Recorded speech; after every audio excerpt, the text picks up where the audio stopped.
Nous le savons tous, le commandement nouveau de l'Évangile nous exhorte à vivre la charité fraternelle.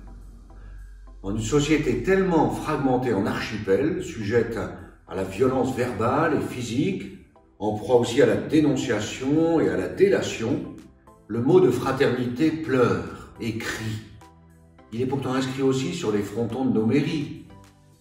Nos communautés chrétiennes, comme celle de Corinthe, que l'apôtre Paul recadre sur la personne du Christ, source de l'unité et de la communion véritable, nos communautés sont elles-mêmes marquées parfois par des divisions, des luttes de pouvoir, des tensions, des incompréhensions.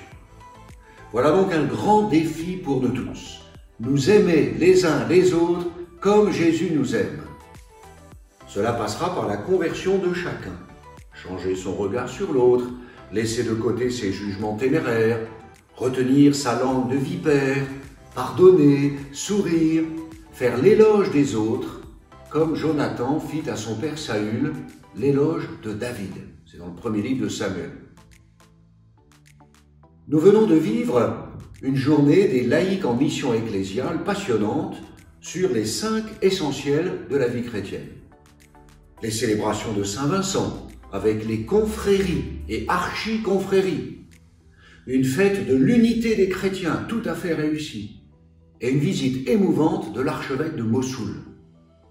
Ce mois-ci, le diocèse connaîtra les 24 heures pour Dieu avec une centaine de jeunes confirmants, une journée de formation sur l'exhortation Christus vivit, il vit le Christ, une rencontre des 20 prêtres de moins de 75 ans pour évoquer les années à venir, l'appel décisif des catéchumènes et le lancement des petits groupes de Lectio Divina pour le carême.